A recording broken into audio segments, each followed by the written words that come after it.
அனைவருக்கும் வணக்கம். Welcome to cinema land. இன்னைக்கு நம்ம பார்க்க போகிற படம் ஜான் கன் டைரக்ஷனில் சமீபத்தில் வெளியான ஆர்டினரி ஏஞ்சல்ஸ் என்ற அமெரிக்கன் ட்ராமா படத்தின் விமர்சனத்தை தான் இன்னைக்கு நம்ம பார்க்க போகிறோம். 90s நடந்த ஒரு உண்மை சம்பவத்தை அடிப்படையாக வச்சு இந்த படத்தை உருவாக்கியிருக்காங்க. முதல்ல இந்த படத்தோட ஒன்லைன் ஸ்டோரி சொல்கிறேன். உடனே லிவர் டிரான்ஸ்பிளான்ட் ஆப்ரேஷன் செய்ய வேண்டிய கட்டாயத்தில் இருக்க ஒரு 5 வயசு பெண் குழந்தை. சமீபத்தில் தான் இவங்க அம்மாவும் இறந்து போயிருக்காங்க. ஒழுங்காக வேலைக்கு போய் சம்பாதிக்கிற அப்பாவோட வருமானம் மொத்தமுமே ஹாஸ்பிட்டல் செலவுக்கே பத்தாமல் ஃபினான்ஷியலாக ரொம்ப கஷ்டத்தில் இருக்க ஒரு ஃபேமிலி. இந்த ஃபேமிலிக்கு எந்த வகையிலுமே சம்மந்தமே இல்லாத ஒரு சாதாரண பெண் தேவதை போல வந்து உதவி என்ற பேரில் அந்த குடும்பத்துக்கு செய்யும் பல அற்புதங்களை பற்றி சொல்வது தான் ஆர்டினரி ஏஞ்சல்ஸ் படத்துடைய மொத்த கதை. இனி இந்த படத்துடைய டீட்டெயில் ரிவ்யூக்கு போகலாம். இதுவரை என்னோட சேனலை சப்ஸ்கிரைப் பண்ணலைன்னா சப்ஸ்கிரைப் பண்ணுங்கள். கூடவே ஆல் பட்டனையும் ப்ரெஸ் பண்ணுங்கள். குடிப்பழக்கத்துக்கு அடிமையாகி சம்பாதிக்கிற பணத்தை எல்லாத்தையும் ஊதாரித்தனமாக செலவு செய்கிற ஒரு ஹேர் ஸ்டைலிஸ்ட் ஷேரன், இவங்க தான் இந்த படத்துடைய ஹீரோயின்.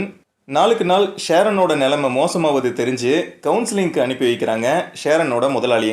கவுன்சிலிங்கில் ஒருத்தர் பேசினதை கேட்டுட்டு இன்ஸ்பயர் ஆகி இதுவரை ஏனோ தானோன்னு வாழ்ந்துட்டோம், இனிமேலாவது இந்த வாழ்க்கையில் நாம் யாருக்காவது உபயோகமாக இருக்கணும்னு யோசிச்சுக்கிட்டே இருக்கும்போது லோக்கல் நியூஸ் பேப்பரில் வந்த ஒரு தலைப்புச் செய்தி ஷேரனோட கண்களில் படுது. இந்த மாதிரி 5 வயசு உள்ள ஒரு பெண் குழந்தைக்கு உடனே லிவர் டிரான்ஸ்பிளான்ட் ஆப்ரேஷன் செஞ்சாகணும், அம்மா இல்லாத அந்த பெண்ணுக்கு உங்களால் முடிஞ்ச அளவு பண உதவி செய்யுங்கன்ற நியூஸ் அது. கூடவே இறந்து போன அந்த குழந்தையோட அம்மாவுக்கு இரங்கல் கூட்டம் ஒரு சர்ச்சில் இன்னைக்கு நடப்பதாகவும் போட்டிருக்கு. முன்ன பின்ன அறிமுகமே இல்லாத அந்த குடும்பத்தோட பிரார்த்தனையில் கலந்துக்கிட்ட ஷேரன் உடம்பு சரியில்லாத அந்த குழந்தைய பார்த்து பேசுகிறாங்க. இதுக்கப்புறம் கொஞ்சம் கூட யோசிக்காம அந்த குழந்தைக்காக அவங்க வேலை செய்கிற சலூன் மூலமாகவே ஃபண்ட்ஸ் கலெக்ட் பண்ண ஆரம்பிக்கிறாங்க. சுமார் $3400 பணம் கிடைச்சதை எடுத்துக்கிட்டு அந்த குழந்தையோட வீட்டுக்கு போகிறாங்க. அதே நேரம் குழந்தையோட அப்பா எட்வர்டும் பாட்டியும் சாப்பாட்டுக்கே காசு இல்லைன்னு வருத்தப்படும் போது ஷேரன் கொண்டு வந்த பணம் பெரிய அளவில் உதவியாக இருக்குது. அன்னைக்கு நைட்டு எட்வர்ட் ஃபேமிலியோட சேர்ந்து டின்னர் சாப்பிடும்போதே இந்த குடும்பம் ஃபினான்ஷியலாக ரொம்ப கஷ்டத்தில் இருக்குன்றத ஷேரன் தெரிஞ்சுக்கிறாங்க. மறுநாள் எட்வர்டுக்கு தெரியாமலேயே அவன் வாங்கின கடன் மொத்தத்தையும் ஒரு லிஸ்ட்டு போட்டு அதை அடைக்கிறதுக்கான பிளானில் இறங்குறாங்க.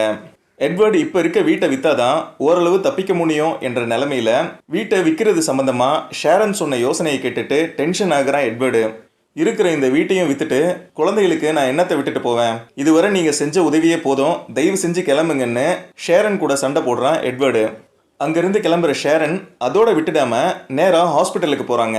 அங்கே டாப் மேனேஜ்மெண்ட்டில் பேசி இதுவரை எட்வர்டோட மனைவிக்கும் குழந்தைக்கும் ஹாஸ்பிட்டல் சைட்லேருந்து சார்ஜ் பண்ண மொத்த மெடிக்கல் பில்ஸையும் பேசி கேன்சல் பண்ண வைக்கிறாங்க. எட்வர்டும் குறைவான வருமானம் வர்ற வேலையை விட்டுட்டு அதிக வருமானம் வரும் வகையில் வீடுகளுக்கு மேற்கூரை போடுற ஒரு கம்பெனியோட பார்ட்னர் ஆகி இரவு பகல்னு பார்க்காம தொடர்ந்து வேலை பார்த்துக்கிட்டே இருக்கான். ஏறக்குறைய மொத்த கடனும் அடைஞ்சிருச்சு. வீட்டையும் விற்க வேண்டான்ற நிலைமைக்கு எட்வர்டோட ஃபேமிலியை ஷேரன் கொண்டு வந்துட்டாங்க. ஆனால் இன்னொரு பக்கம் அந்த சின்ன பொண்ணோட உடல்நிலை நாளுக்கு நாள் ரொம்ப மோசமாகிக்கிட்டே வருது. டாக்டர்ஸும் சீரியஸ்னஸை புரிஞ்சு நம்பர் 1 ப்ரியாரிட்டியில் அந்த பாப்பாவை கொண்டு வந்துட்டாங்க. எப்போ வேணால் லிவர் கிடைக்கும், ஆனால் இந்த ஆப்ரேஷன் செய்ய வேண்டிய ஹாஸ்பிட்டல் 700 கிலோமீட்டர் தொலைவில் இருக்குது. தகவல் தெரிஞ்ச 6 மணி நேரத்துக்குள்ளே போயாகணும். அதனால ஃப்ளைட் ஒன்று ஸ்டாண்ட் பையில் வச்சுக்கங்கன்னு சொல்கிறாங்க. என்னை பார்த்தா ஃப்ளைட் வச்சிருக்க மாதிரி தெரியுதான்னு டாக்டர் கூட எட்வர்ட் சண்டைக்கு போகிறான். சரி நாம் இதை ரெடி பண்ணலான்னு சொல்கிற ஷேரன் சிட்டியில் இருக்க பெரிய பெரிய கம்பெனிகளோட பல முதலாளிகள் கிட்ட பேசி 5 ஃப்ளைட்டை ஸ்டாண்ட் பையில் கொண்டு வந்துட்டாங்க.